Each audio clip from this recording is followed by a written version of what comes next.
सुनो भाई, देखो हमारे पास ना मतलब कि जो चैप्टर है, जो हमारे पास चैप्टर है मैथ्स का चैप्टर फर्स्ट हमारे पास है रियल नंबर है, ठीक है। तो भाई सबसे पहले तो मैं जितना भी बेस होता है ना वो सारा का सारा बता दूंगा भाई। रियल नंबर है और इसको हिंदी में बोलते हैं वास्तविक संख्या जिसको बोलते हैं, ठीक है। तो समझ के चलना भाई, हमारे पास क्या है, चैप्टर का पहले नाम डाल लो रियल नंबर, जिसको हिंदी में बोलते हैं वास्तविक संख्या।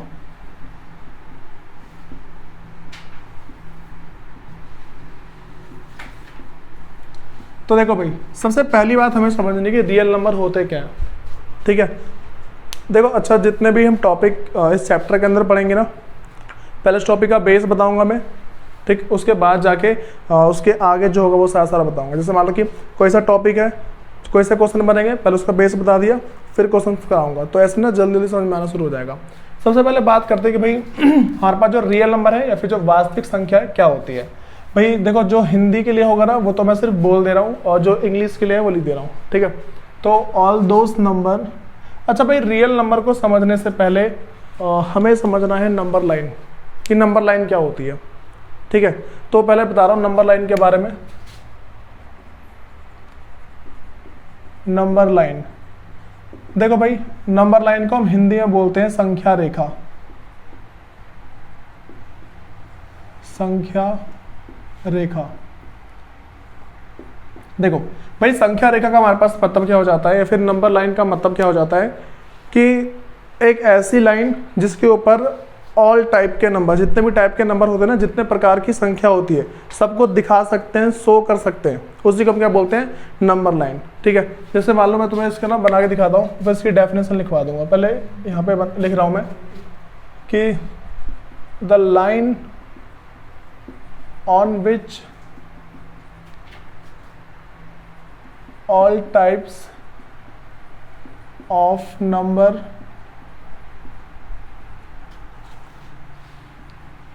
can be present, ठीक है। मैंने क्या बताया भाई, एक ऐसी लाइन है जिसके ऊपर हर एक टाइप के, ऑल टाइप ऑफ नंबर, जिसको देखो भाई मैंने क्या बताया, हर एक टाइप के नंबर जिस लाइन को प्रेजेंट कर सकते हैं उसे क्या बोलते हैं, नंबर लाइन बोलते हैं, ठीक है। फिर अब हम अगली बात करते हैं। अच्छा भाई अगर हिंदी में लिखना चाहे ना तो कैसे लिखेंगे, कि संख्या रेखा वो रेखा है जिसपे सभी प्रकार की संख्या को दर्शाया जा सकता है। तो अब मेरे पास नेक्स्ट है, अगली बात करते हैं भाई रियल नंबर क्या होते हैं, रियल नंबर्स, ठीक है। भाई रियल नंबर्स का मतलब हमारे पास सिंपल, पहले समझो कि रियल नंबर का मतलब क्या होता है। All those number that can be presented और नंबर लाइन, वो सारे के सारे नंबर जिसको हम नंबर लाइन पे प्रेजेंट कर सकते हैं उसी को हम बोलते हैं रियल नंबर, ठीक है। और हिंदी में कैसे लिखेंगे भाई, हिंदी में ऐसा होगा कि वो सभी संख्या जिनको संख्या रेखा पर दर्शा सकते हैं उसी को क्या बोलते हैं, वास्तविक संख्या बोलते हैं, ठीक है। तो रियल नंबर जिसको हिंदी में हम कहते हैं वास्तविक संख्या, ठीक है। तो भाई यहां पर हम क्या लिखेंगे, all the numbers that can be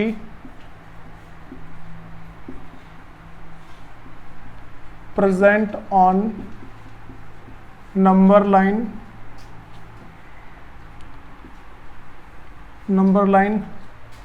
are called real number, ठीक है भाई। ये सारी बात पता लग रही है, वो सारे के सारे नंबर जिसको हम जिसको हम नंबर लाइन पे प्रेजेंट कर सकते हैं उसे क्या बोलते हैं, रियल नंबर बोलते हैं, ठीक है। अब भाई ध्यान रख के चलना, जो हमारे पास रियल नंबर है, जो वास्तविक संख्या है, रियल नंबर्स हैं,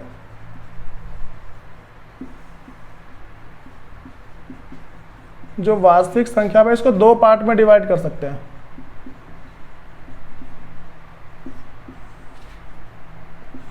जो हमारे पास रियल नंबर है, जो वास्तविक संख्या है, इसको हम दो पार्ट में डिवाइड कर सकते हैं। पहला हमारे पास है रैशनल नंबर,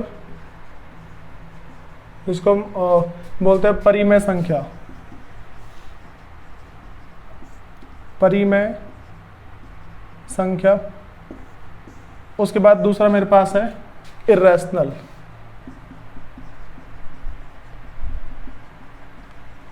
जिसको हम बोलते हैं अपरिमेय संख्या।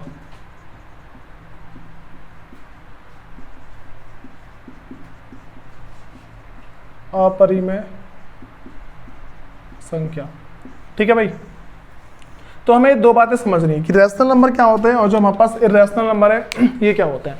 रैशनल नंबर वो सारे के सारे होते हैं जिसको पी बाई क्यू की फॉर्म में लिख सकते हैं। अच्छा भाई, एक बात ध्यान रखना, तुम्हें 9th क्लास के अंदर ना मैं तुम्हें रैशनल और जो इर्रेशनल नंबर है, जो परिमेय और अपरिमेय संख्या, इसके बीच में तुम्हें जितना भी डिफरेंस होता है ना वो सारे बता चुका हूँ। तो तुम्हारी जो 9th वाली वीडियो है ना, जो उस समय रिकॉर्ड करी थी, वो सारी की सारी अभी भी है। ठीक है, चैनल पर जाओगे ना तो वहाँ पर प्लेलिस्ट में जाके चेक कर लेना 9th क्लास मैथ्स वीडियो, तो मैं सारी दिख जाएगी। तो उसमें तुम्हें करना है रैशनल और इर्रेशनल के बारे में पूरा समझ के आना है। ठीक है, इसको होमवर्क लिख लो कि घर से करके क्या लेके आना है। होमवर्क है तुम्हारा भाई कि रैशनल और इर्रेशनल नंबर के बारे में घर से पूरा लिख के लेके आना है। वैसे मैं इसमें शॉर्ट में बता रहा हूँ कि भाई रैशनल नंबर क्या होते हैं, ऑल दोस्त number that can be present in the form of P by Q and Q is not is equal to zero. मतलब कि जो परिमेय संख्या है, मैं देखो क्या होती है, जिसको p अपॉन क्यू और q is not is equal to zero होना चाहिए, इसकी फॉर्म में लिख सकते हैं। ठीक है, तो इसे हम क्या बोलते हैं, रैशनल नंबर। देखो इसका मतलब क्या होता है भाई, एक नंबर ऊपर होना चाहिए, एक नंबर नीचे होना चाहिए। बात समझ में आ रही है, एक नंबर ऊपर होना चाहिए, एक नंबर नीचे, नीचे का नंबर कभी भी जीरो नहीं होना चाहिए। बातें पता लगी मैं क्या बोल रहा हूँ, एक नंबर ऊपर, दूसरा नंबर नीचे, और नीचे का नंबर क्या नहीं होना चाहिए, कभी भी नीचे का नंबर कभी भी जीरो नहीं होना चाहिए। अब भाई इसकी एक बात और समझो। अच्छा मैं तुमसे पूछ रहा हूँ, बताओ ये मेरे पास रैशनल नंबर है या नहीं है, रैशनल नंबर है या नहीं है? नहीं है भाई, मैं बताता हूँ क्यों। जब ना अगर देखो हमेशा एक देखो, ये तो मैंने पहली बात बता दी ना, दूसरी बात ध्यान रख के चलना है, दोनों नंबर एक साथ सिर्फ एक से डिवाइड होना चाहिए। दोनों नंबर क्या होना चाहिए भाई, एक साथ सिर्फ एक से डिवाइड होना चाहिए। क्या बताया मैंने, देखो ये दोनों एक से हो रहे हैं, किसी और से भी हो रहे हैं। बात समझ आ रही है, ये जो तो मेरे पास जो नंबर है, ठीक है, ये जो नंबर है हमारे पास एक से हो रहे हैं, किसी और नंबर से भी हो जा रहे हैं, हो जाए किसी और से, किससे 300 हो जा 3 से करो 5 से हो जाएंगे, दोनों के दोनों क्या 5 से हो रहे हैं। ठीक है, तो भाई यहाँ पे हमारे पास क्या है, दोनों 5 से हो जाएंगे, तो ये नहीं है मेरे पास, तो नहीं है। अगर मैं इसको काट के लिख दूँ, 5 से कट रहा है 3 बार में, 5 2 बार में, आ गया मेरे पास 3/2। ठीक है, अब दोनों नंबर किससे डिवाइड हो रहे हैं, एक साथ 1 से। बात समझ में आई? तुम्हें एक सबसे इंपॉर्टेंट बात ध्यान रख के चलनी है, ये वाली, ये बात भाई मोस्ट इंपॉर्टेंट है। मैं तुम्हें आगे इसका यूज बताऊंगा कि इसका यूज क्या है। मैं तुम्हें लाइन क्या बता रहा हूँ कि रैशनल नंबर क्या होते हैं। रैशनल नंबर वो होते हैं जो कि पी बाई क्यू की फॉर्म में हो और को प्राइम हो। क्या हो भाई, को प्राइम। बात समझ आ रही है भाई, को प्राइम का मतलब समझो, इसको सहअभाज्य बोलते हैं। इसको आगे लिखवाऊंगा कि को प्राइम होता क्या है, सिर्फ समझा रहा हूँ। दोनों नंबर एक साथ सिर्फ एक से डिवाइड होने चाहिए, किसी और से नहीं होने चाहिए। अगर जैसे ही किसी और से हो गए वो क्या हो जाएगा, इरेशनल। बातें पता लगी? मैं तुम्हें क्या बता रहा हूँ, रैशनल नंबर क्या होते हैं, रैशनल नंबर वो होते हैं जो पी बाई क्यू की फॉर्म में लिख सकते हैं और दोनों के दोनों एक साथ सिर्फ एक से डिवाइड होने चाहिए, किसी और से डिवाइड नहीं होने चाहिए। अगर किसी और से दोनों एक साथ नंबर डिवाइड हो गए तो हमारे पास वो इरेशनल हो जाएगा। बात समझ आ रही है? इसी टॉपिक के ऊपर भाई तुम्हारे पास एक क्वेश्चन आता है 4 मार्क्स का, इसी टॉपिक के ऊपर 4 मार्क्स का क्वेश्चन। ठीक है, छोटी सी बात होती है और 4 मार्क्स तुम्हें दे जाती है। और एक क्वेश्चन हर साल का गारंटीड है, आता ही आता है, हर साल आता है, कोई सा साल नहीं बीता जिसमें ये क्वेश्चन ना आए। ठीक है, तो ये वाला पता लग गया पहले। दूसरा क्या भाई मेरे पास, इरेशनल। इरेशनल क्या होता है, जिसको P अपॉन Q और Q is not is equal to zero की फॉर्म में नहीं लिख सकते हैं। ठीक है, और दूसरा इसे मान लो 15/30 बोल रहा हूँ, तो भाई देखो ये तो नंबर क्या है हमारे पास, किसी और से डिवाइड हो रहे ना, तो ये भी जो नंबर लिखे हुए हैं ना, ये मेरे पास क्या हो जाएगी, इरेशनल। ठीक, लेकिन अगर मैं इसको काट के लिख दूँ ना तो मेरे पास ये रैशनल में कन्वर्ट हो जाएगा। बात समझ आ रही है? देखो मैं क्या बता रहा हूँ, पहले परिमेय के बारे में पता लग गया, रैशनल के बारे में। दूसरा मेरे पास है इरेशनल, अपरिमेय, इसके बारे में मैंने क्या बताया, जिसको इसकी फॉर्म में नहीं लिख सकते और एक के अलावा किसी और से भी डिवाइड हो जाते हैं। ये बातें पता लगी? अच्छा इसको हम क्या बोलते हैं, यहाँ पे ना जो 3 और 2, ये मेरे पास इसके बदले मैंने ए और बी लिखा है ना, तो ध्यान रख के चलना, यहाँ पे मैं लिख रहा हूँ कि A and B must be coprime. ठीक है, इसके बारे में बता दूंगा इसका मतलब क्या। को प्राइम का मतलब है दोनों एक साथ सिर्फ एक से डिवाइड होने चाहिए। ये बातें पता लगी पहले इतनी, इसमें दिक्कत तो नहीं है भाई। यहाँ से तो मैं जितना लिखना है एक बार लिख लो, स्पीड में लिख लिया यहाँ तक, इसके आगे देख लो। ये छोटी सी बात लिखनी है, ये लिखनी है, ये लिखनी है, ये और कुछ नहीं लिखना। अब देखो इसके आगे,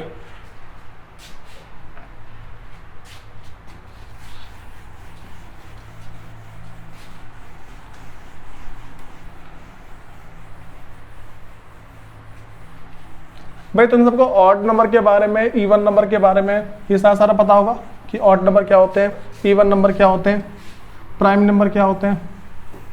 अब सुनो, सबसे पहले हम बात करते हैं भाई हमारे पास ऑड नंबर क्या होते हैं।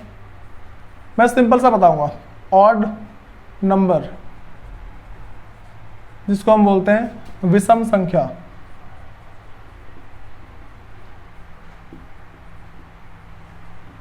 विषम संख्या। भाई क्या होते हैं विषम संख्या, ऑड नंबर क्या होते हैं।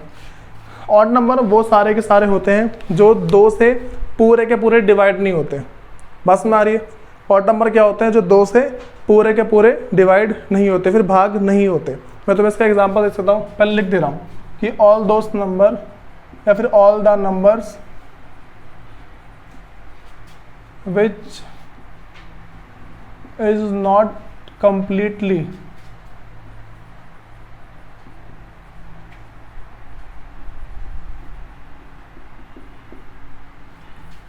Divided by 2।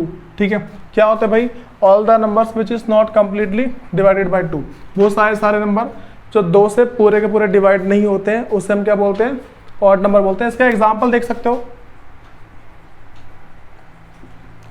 एग्जांपल इसका मान लो 3 हो गया, 5 हो गया, या फिर 1 भी है, 1 3 5 7 9 11 13 15 17, ये सारे क्या नंबर है भाई, जो अगर हम इसको 2 से डिवाइड करते हैं तो कुछ ना कुछ बच जाता है। बस हमारी क्या बोल रहा हूँ मैं, ऑड नंबर क्या होते हैं, ऑड नंबर ऐसे नंबर होते हैं जिसको हम 2 से अगर डिवाइड करते हैं तो कुछ ना कुछ बच जाता है, पूरा का पूरा डिवाइड नहीं होगा। अगला मेरे पास है भाई इवन नंबर। इवन नंबर है जिसको हम बोलते हैं सम संख्या। भाई सम संख्या क्या होती है, समझो पहले इवन नंबर क्या होते हैं। इवन नंबर वो सारे के सारे होते हैं जो 2 से कंप्लीटली डिवाइड हो जाते हैं, जो 2 से पूरे के पूरे डिवाइड हो जाते हैं। बातें पता लग रही है क्या बोल रहा हूँ मैं भाई। मेरे पास इवन नंबर क्या होते हैं, वो सारे के सारे नंबर जो 2 से पूरे के पूरे डिवाइड हो जाते हैं उसे हम क्या बोलते हैं भाई, इवन नंबर बोलते हैं, सम संख्या बोलते हैं। ठीक है, तो यहाँ पे क्या लिखेंगे भाई, इसमें ना सेम डेफिनेशन लिख दो, बस नोट को मत लिख देना। ठीक है, बस नोट को मत लिखना, और यहाँ से लेके यहाँ तक सारा नीचे लिख दो। बस मैं इसका एग्जांपल बता रहा हूँ।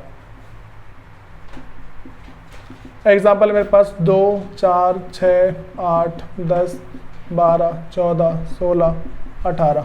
ठीक है, इन बातों में दिक्कत तो नहीं है भाई। अगली बात है मेरे पास प्राइम नंबर।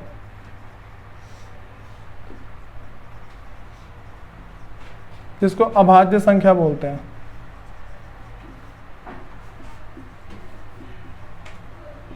सुनो भाई, प्राइम नंबर या जिसको हम बोलते हैं अभाज्य संख्या क्या होते हैं। प्राइम नंबर या फिर जो अभाज्य संख्या है ये क्या होती है। प्राइम नंबर वो सारे के सारे होते हैं जो अपने आप से डिवाइड हो जाए और सिर्फ 1 से डिवाइड हो, किसी और से ना हो। क्या बोला मैंने, प्राइम नंबर वो सारे के सारे होते हैं जो खुद से डिवाइड हो और सिर्फ 1 से डिवाइड हो, किसी और से डिवाइड ना हो, उसे हम क्या बोलते हैं भाई, प्राइम नंबर बोलते हैं। फिर जिसको बोलेंगे अभाज्य संख्या। बातें पता लग रही क्या बोल रहा हूँ मैं। वो सारे के सारे नंबर जो 1 से डिवाइड हो और सिर्फ खुद से डिवाइड हो, किसी और से डिवाइड ना हो, उसे हम क्या बोलेंगे, प्राइम नंबर बोलते हैं। ठीक है, तो मैं एग्जांपल दे सकता हूँ भाई। 2 सिर्फ एक खुद से होता है और 1 से होता है, किसी और से नहीं होता। अगला 3 2 से 1 से होता है और खुद से होता है, किसी और से नहीं होता। 5 खुद से होता है और 1 से होता है, किसी और से नहीं होगा। 7 खुद से होगा और 1 से होगा। उसके बाद है 11 खुद से होगा और 1 से होगा। फिर 13, फिर 17, फिर मान लो 19, फिर मान लो मेरे पास आ जाएगा 21 23 29 31। ये सारे कौन से नंबर है भाई, वो सारे नंबर हैं जो सिर्फ खुद से डिवाइड होते हैं और 1 से डिवाइड होते हैं, किसी और से डिवाइड नहीं होते। ठीक है, अगली बात करते हैं भाई कंपोजिट नंबर।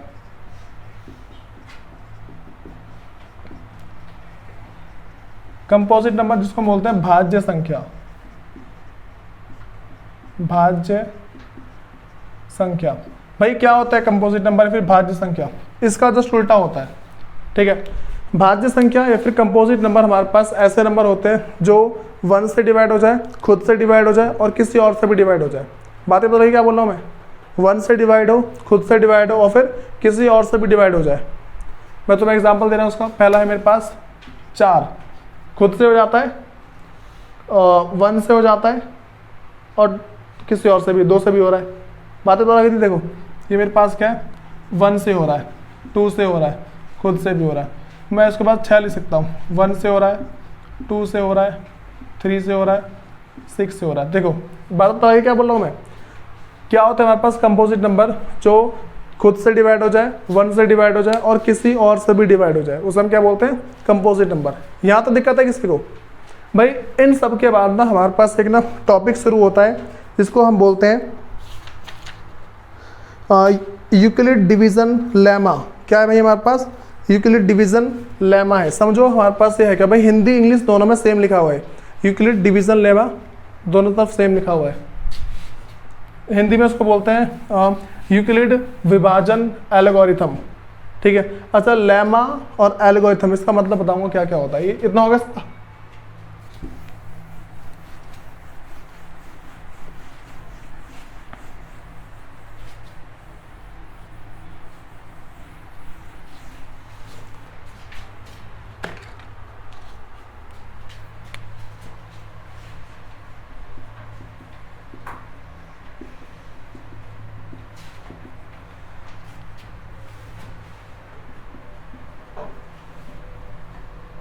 भाई देखो ये तो मैं लेमा दिखा ना, लेमा के बदले एल्गोरिथम भी लिखा हुआ आ सकता है। बात समझ आ रही है?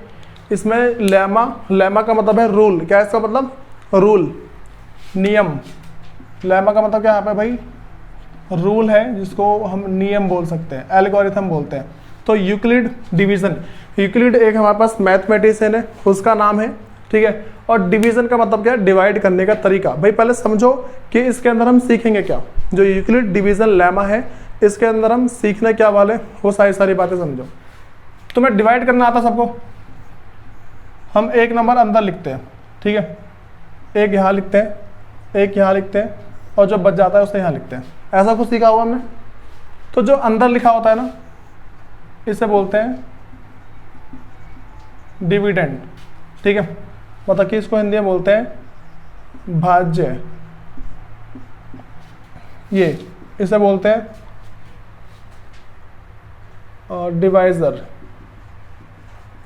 इसको बोलते हैं भाजक।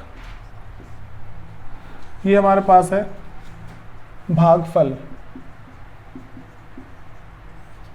ठीक है, जिसको हम बोलते हैं कोएफिशिएंट। और आर से मेरे पास क्या आता है भाई? रिमाइंडर, जिसको हम बोलते हैं शेष। शेष बोलते हैं ना भाई, शेषफल। ये देखो ये वाली बातें पता लग रही है पहले? ये जो बातें बता रहा हूँ उसमें कोई दिक्कत तो नहीं है? अब ना देखो भाई हमारे पास होता क्या, मैं तुम्हें एग्जांपल दे रहा हूँ इसका। मान लो मैंने क्या किया, मैंने 9 को डिवाइड किया 2 से, तो 4 बार में 8 आएगा और 1 बच जाएगा। ये बातें मानते हो मेरी? ठीक है, मैं ऐसा क्या करूं कि दोबारा से 9 आ जाए? मैं इन सब में ऐसा क्या करूं कि दोबारा से 9 आ जाए? मान लो मुझे पता नहीं कि यहाँ पे क्या नंबर लिखा हुआ है, मान लो मुझे नहीं पता कि यहाँ पे कौन सा नंबर लिखा हुआ है, तो क्या करेंगे भाई? इसको अरेंज करने का तरीका होता है। ये जो पूरा दिख रहा है ना, इस पूरे को अरेंज जो किया जाता है, देखो कैसे करते हैं। A is equal to B into में Q और प्लस में R। ये बातें पता लगी मैं क्या बोल रहा हूँ? A is equal to B Q और प्लस में R। इसको ऐसे अरेंज करते हैं। ठीक है, अब मैं तुम्हें दोबारा से A निकाल के दिखाता हूँ। हमें पता नहीं अभी यहाँ पे 9 लिखा है, हमें नहीं पता कि यहाँ पे 9 लिखा हुआ है, तो क्या करूँगा? मेरे पास देखो ये क्या B है, ये क्या B है और ये क्या हमारे पास Q है और ये R है। ऐसे तो है, तो कैसे निकालूंगा? बी कितना है, बी है 2, क्यू कितना है 4, आर कितना है 1 है, ऐसे तो है। तो यहाँ पे 4 दूनी 8 प्लस 1 आ गया 9, ए की वैल्यू 9 आई नहीं आई। ये बातें पता है क्या बता रहा हूँ मैं। तो इसमें से ना लिख लो, यहाँ तक लिख लिया, इसको लिख लो एक बार और इस वाले को लिख लो। बताओ पहले इन बातों में दिक्कत तो नहीं किसी को भाई। तो मैं ना एक छोटा सा क्वेश्चन सिखाऊंगा इसी के ऊपर, जो यूक्लिड डिवीजन लेमा है, इसी के ऊपर हमारा एक क्वेश्चन बनता है, उन क्वेश्चंस को सिखाऊंगा। लेकिन भाई उससे पहले मैं तुम्हें जितना बताया ना, पहले वो सारा का सारा आना चाहिए, ठीक है। इसके बारे में अभी हम और भी इसके बारे में जितनी बातें बनती है वो सारी बातें बता रहा हूँ, एक बार उसको देखो। अच्छा मुझे एक बार बताओ, यहाँ देखो, जो यहाँ का नंबर है आर, मैं क्या बोल रहा हूँ, जो आर है इससे कभी बड़ा हो सकता है नहीं हो सकता? नीचे का नंबर कभी इससे बड़ा हो सकता है? रिमाइंडर, अगर बड़ा बचेगा तो भाई और माइनस नहीं करेंगे इसको। देखो मैं तुमसे ऐसा कह रहा हूँ, यहाँ 9 लिखा है, यहाँ 2, मैंने बोला भाई 3 बार में 6 लिख दिया, यहाँ कितना बच गया 3। कभी ऐसा पॉसिबल है हम 3 लिख सकते हैं क्या? यहाँ पे जो लास्ट तक करता है उसे काटते हैं ना, ये बात समझ में आ रही है? मैं तुमसे क्या कह रहा हूँ कि 2 है, देखो तुम सबको ये पता है कि क्वेश्चन गलत है, ये वाला सबको पता है क्वेश्चन गलत है।